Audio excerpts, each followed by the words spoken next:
राजनीतिक पार्टियां चुनाव में जगह मुद्दों पर लड़ती हैं, वहीं वे अपने घोषणा पत्र में अपना आगामी 5 साल का विजन भी पेश करती हैं। 25 मई को हरियाणा में भी मतदान होना है। ऐसे में चुनावी जीत की रणनीति बनाकर चुनावी रण में फिलहाल भाजपा और कांग्रेस एक दूसरे को जबरदस्त टक्कर दे रही है। भाजपा मोदी के चेहरे को जीत की गारंटी तो कांग्रेस को हुड्डा के कंधों में दम नजर आ रहा है। बीते दिन निर्दलीय उम्मीदवारों ने भाजपा से समर्थन वापस लेकर कांग्रेस को समर्थन देने की घोषणा के बाद भाजपा को पसीना आ गया। हालांकि अभी तक सरकार पर किसी तरह का संकट नहीं दिखाई दे रहा, मगर इससे कांग्रेस खेमा खुशी से झूमता दिखा। घोषणाओं और वायदों के साथ दोनों दल मतदाताओं के चरणों में हैं। बात सोनीपत लोकसभा क्षेत्र के मतदाताओं की जाए तो ग्रामीण क्षेत्र में भाजपा के प्रति खासकर किसान वर्ग में काफी नाराजगी का आलम देखा जा सकता है, मगर शहरी क्षेत्र अब भी भाजपा के लिए राहत देने वाले साबित होंगे। चुनाव के अलग अलग रंग और बड़ौदा क्षेत्र के गांव रूखी के ग्रामीणों संग जगत महान मीडिया संस्थान की एक खास रिपोर्ट। जगत महान मीडिया संस्थान पर आपका स्वागत है। मैं सारिका। चुनावी माहौल है। 25 मई को मतदान होना है छठे चरण में। इन दिनों जो चुनाव प्रचार है, जो चुनावी माहौल है, वो बहुत हॉट हो रहा है। लगातार चुनावी अलग अलग रंग देखे जा सकते हैं और जगत महान मैं लगातार गांव में जाकर, गलियों में जाकर, होके पर जो लोग बैठे हैं उनसे बात करके कोशिश कर रही हूं कि इस माहौल के बारे में समझ सके।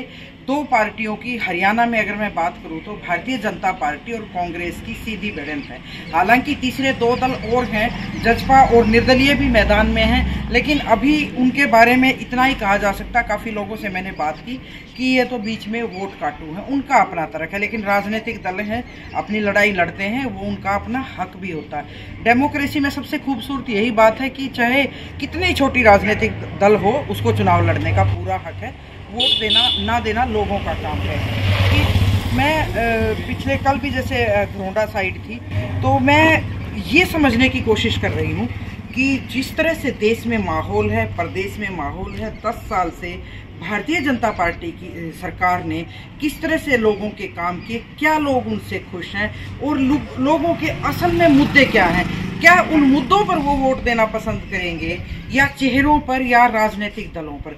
मैंने कल 2-3 महिलाओं से बात की, उन्होंने कहा कि हम देख रहे हैं अभी कि हमारे लिए कौन सी पार्टी बेहतर कर सकती है। मैं लगातार एक कोशिश और ये भी कर रही हूँ कि घोषणा पत्र देखने चाहिए तमाम लोगों को कि घोषणा पत्र में किस पार्टी ने क्या वायदे किए हैं और कौन सी पूरी करने वाले हैं, और अब तक जो पिछली सरकार थी उसने अपने वायदों को कितना पूरा किया। एक और नया राजनीतिक रंग है। कांग्रेस पार्टी का आईटी सेल बहुत मजबूत है। इन दिनों कुछ भी भारतीय जनता पार्टी के नेता कोई बात बोलते हैं, उसका तुरंत रिएक्शन और पुरानी वीडियो करके वायरल की जा रही है। कुछ हंसी ठिठोले की भी वीडियो वायरल है। मतलब राजनीतिक के रंग चुनाव में अलग अलग रंग देखे जा सकते हैं। मैं अपने कैमरे पे लगातार कर रही हूँ और चुनाव प्रचार अब पूरे जोरों पे हो गया है। सुबह मैंने कांग्रेस के जो लोकसभा के प्रत्याशी सतपाल ब्रह्मचारी से भी बात की, उन्होंने अपने टिकट का राज खोला। दूसरे तरफ भारतीय जनता पार्टी की भी बली गांव में एक रैली थी, उस रैली को भी कवर किया। अब मैं रूखी गांव में आई हूँ। नेशनल हाईवे पे ये गांव है और बड़ा समर्थ और बड़ा शांत प्रिय गांव है। यहाँ के लोग इस चुनाव को लेकर क्या सोचते हैं, नेताओं के बारे में उनके क्या ख्याल हैं, मैं थोड़ी देर में अपने कैमरे से बात कराऊंगी। कुछ लोग वहाँ बैठे पहुँची तो ये सरपंच का निवास स्थान है। मीना है सरपंच, राजमल की पत्नी है और सरपंच के पास ही बैठक होती है चुनाव में। तो ज़्यादातर काफ़ी सारे लोग बैठे हैं, बुजुर्ग भी हैं, युवा भी हैं, और मैं इनसे जानने की थोड़ी सी कोशिश करती हूँ। सबसे पहले तो मैं जो महिला सरपंच के पति हैं ना, उन्हीं से मिल लेती हूँ। राजमल भाई कैसे हो आप? कैसे आ गए? आपको यहाँ पहुँचने में बहुत धन्यवाद, बहुत शुक्रिया। सरपंच भाई, सरपंचों की तो बड़ी पिटाई हुई थी, कुछ लट लग रहे हैं कि बच रहे हो आप? जी अब कोई प्रॉब्लम लेके मेरे पास आ जा, हाँ। तो मैं उसको लट थोड़ा मारूंगा। नहीं, सरकार की तरफ से, सरकार की बता रहे वही बता रहे। हाँ। कोई मेरे पास आ गया तो मैं उसको लट थोड़ा मारूंगा, मैं उसका समस्या समाधान करूंगा। हम अपनी परेशानी लेकर चंडीगढ़ गए थे, हमारा लट मारे, हमारा नहीं मारे, वो पूरे गाँव का मारे लट। गाँव ने तो चुन कर भेज दिया, तो हमारी समस्या समाधान करे। हम समाधान करने गए तो हमारा लट मारे, तो वो हमारा नहीं लगे, वो पूरे गांव का लट लगे। तो 2 साल हो जाएंगे मेरे ख्याल में आपको? हाँ, 1.5 साल हो गया। 1.5 साल हो गया। तो सरकार की तरफ से आप क्या काम करवा पाए जिससे लोग इस सरकार से खुश हों और तीसरी बार हैट्रिक लगाने के लिए भाजपा का दावा है? नहीं, सरकार की तरफ से तो हम खुश हैं नहीं। क्यों? ये नाला था, बोले ठेकेदार को दे दे, ठेकेदार ने बोला 35 से 37 लाख में काम होगा, हमने वो काम 4.5 लाख रुपए में करा दिया। ये नाला ये सामने है जी हमारा, इधर ये रोड पे दोनों साइड का नाला, अगर 35 लाख का काम हमने 4.5 लाख में, वो कहाँ बटता, वो सभी इन नेताओं मरीन में बटता। अगर सरकार तो चाह रही है ठेकेदारी था लिया, जब हम भी चुने हाँ गाँव में, हम किस लिए हाँ, हम पैसे बचाने के लिए हम सोचते हैं समाज का, 36 बिरादरी का पैसा, गरीब का, ब्राह्मण नाई सबका है ये पैसा। अच्छी सोच है, उसको 1 रुपया बर्बाद ना करें, हमारी ये सोच है। अच्छी सोच। और सरकार ने तो जी सभी को लठ मारे, कोई भी अपनी समस्या लेकर गया उसी का लठ मारे, चाहे तो किसान गए, चाहे सभी कर्मचारी या सब वर्कर, कोई भी गया सबको मारे। तो उस जो किसान आंदोलन हुआ या महिला खिलाड़ियों की भी एक आंदोलन चला, तो चुनाव में क्या लगता है बैठ के कोई चर्चा होती है इस पे कि भी सरकार से आप खुशी की या नाराजगी भी, वो तो लोगों की अपनी भावनाएं सुनना चाहते हैं। देखो जी, सरपंच कोई वोट देगा नहीं, कोई भी सरपंच, हमारी मीटिंग कई बार हो चुकी, भाई चाहे आगे से घर पर जो आगे सबकी राम राम आएगा, सबका हमारा भलाई ना करे, हम तो सम्मान करेंगे।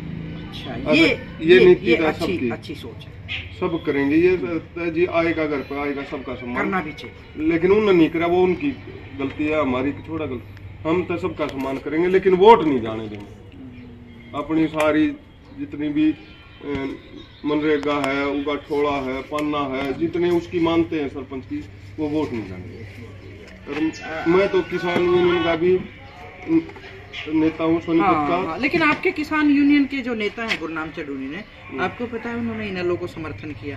अभी हमारे पास कॉल नहीं आई। नहीं, उसकी तो कॉल नहीं आई, लेकिन उन्होंने अभय चौटाला को समर्थन वो किया। जवाब तब देंगे जब उनकी कॉल आई। वो क्या पता, उधर सत्यवान भी वो पहुंच गया, कोई भी पहुंच गया, कल जेजेपी का पहुंच रहा था, हाँ भाई आ बैठ वोट देंगे, भाई नाराज क्यों करके खंडाओ, तो क्या बात है, वो तो उसकी कॉल आ लेगी तब पता लगेगा। किसान भी वोट नहीं देंगे। चर्चा करते हैं कभी घोषणा पत्र पे? देखना चाहिए, पता क्या होता है उससे, जब कोई पार्टी आपका काम नहीं करे तो उस घोषणा पत्र को आप लेके जाइए कि आपने ये वायदा किया था। एक जागरूक मतदाता का ये भी होता है। मैं देखती हूँ अमूमन घोषणा पत्र का जिक्र नहीं होता, नेताओं का जिक्र होता है कि भाई मैंने सुबह देख रही थी, जैसे बहुत लोग कहते हैं कि हमारा नेता तो नरेंद्र मोदी, उसके अलावा कुछ नहीं होता। बहुत लोग ऐसे बोल देते कि हम तो हुड्डा के, तो नेताओं को देखते हैं मेरे ख्याल में। को था, हाँ। रूखी तो बोल रहा हूँ मैं, हाँ। रणदीप का बाप है। अच्छा। और वो सतपाल दमन चाचा का बोल रहे है। कब से जान पहचान? और अच्छा, चाचा का बोला झूठ को नहीं आ। नहीं, मैं ये नहीं कह रही, आप एक आध बार हरिद्वार नहा के आए हो? एक बार कोई बनाए द्वार। अच्छा, इनके पास रुकते हो? इनके पास रुकते हो ब्रह्मचारी जी के पास? नहीं, वो वाले दफ्तर में आया था हमारा। अच्छा, हाँ, पता मुझे, वो कई दिन पहले की बात है। चाचा क्या बोला भी, लेकिन मैंने कहा थोड़ा ऊंचा पद है, तो चाचा नाम का हुआ है, पंडित सोतम है। अच्छा भाई, पंडित तो दूसरा भी है, 2 पंडित खड़े हैं। हाँ, दूसरा भी है। पैसे गेल लग रही है, कांग्रेस वाला गेल और परमात्मा करेगा। पास हो रहा बहुत जोर का बढ़िया। अच्छा, आप तो शाणे हो, आपको ये तो पता रहता होगा गाँव में किसका माहौल है? ईशा कांग्रेस का है ज्यादा। अच्छा, हाँ, खूब है।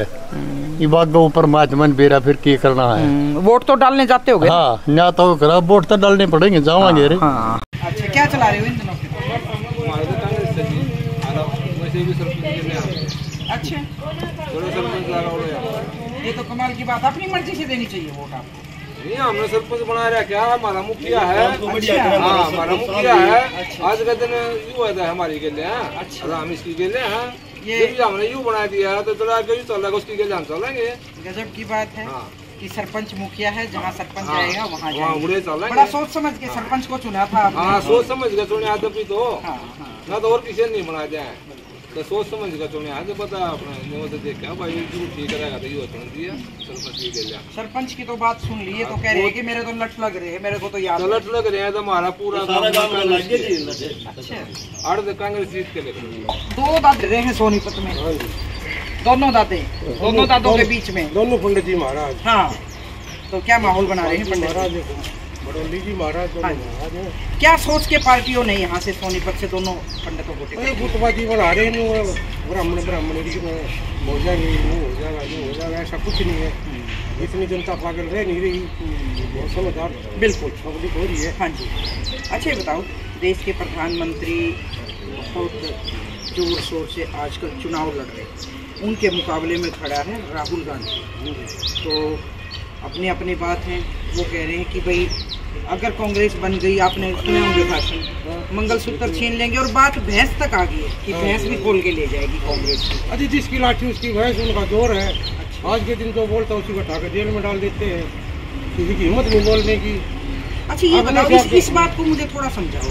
अगर नरेंद्र मोदी ये कहते हैं कि भाई कांग्रेस बन गई तो भैंस खोल के ले जाएगी, और 60 साल तो 55 साल तो कांग्रेस का राज रहा, कितने लोगों की भैंस खुली? एक की भी नहीं खुली, बंद ही उन्होंने सबका डेयरी बना दी, खोली किसकी, जिनके ना उनको भी दे दी।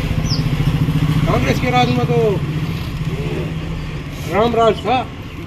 नहीं, ये तो बीजेपी वाले तो कह रहे हैं हमारे राज में। हाँ, ये चोर राज है, घोषणा दुनिया भर की, काम एक नहीं, झूठे वादे, झूठे काम, झूठा सारा सब कुछ। ये जैसे 10 साल तो पब्लिक ने बना, ये बात आपको समझ में आई आपको कि ये झूठ बोल रहे हैं? ये हमने समझ में शुरू में आ गई थी ना, पब्लिक ने बनाई, जबरदस्ती बनका रहे हैं। और अभी इनकी कोशिश रहेगी हम कुछ ना कुछ इधर उधर करके नहीं, जबरदस्ती तो नहीं बने। 2014 में देखो आंधी थी मोदी की, आंधी थी मोदी की, लेकिन तूफान झूठ के थे ना, पब्लिक को पता नहीं कि इतने झूठे, इतने वादे झूठे करेंगे। पब्लिक ने तो भरोसा करके बनाया था, लेकिन उन्होंने तो हरियाणा में तो मेरे ख्याल में कहीं एक काम करके दिखाया नहीं। कोई काम होने थे ना, वो भी गुजरात में अपने उधर ही ले गए उठा के, या तो पानी नहीं छोड़ा। एक कंपनी आई थी, उसको भी ले गए। इतनी बड़ी कंपनी, रेल कोच कंपनी आई थी, यहाँ जमीन एक्वायर हो गई थी, शायद मुआवजा भी उठाया हो लोगों ने, उस कंपनी को अपने हवाले की, लोगों को रोजगार मिलता। मैं एक बात जरूर कहूँगी कि भारतीय जनता पार्टी के नेता इन गांव में आके इन लोगों की भावनाओं को समझे। अब मुझे लगता है कि भारतीय जनता पार्टी के नेता जो मटन, मछली, मुस्लिम, गाय, भैंस की जो बात करते हैं, इतने बड़े नेता इतने मंच पे जिसको पूरा देश देखता है, उनकी बातों को, ये जो रूखी गांव है ना, बिल्कुल सामान्य सा गांव और शहर से भी दूर है, यहाँ इस तरह का माहौल है। और ज़्यादा जो पढ़े लिखे लोग होंगे जहाँ पर, तो मैं ये तो चैलेंज नहीं कर रही कि यहाँ कम पढ़े लिखे, लेकिन नेताओं को सोचना चाहिए कि इस तरह के बयानों से चुनाव नहीं लड़ा।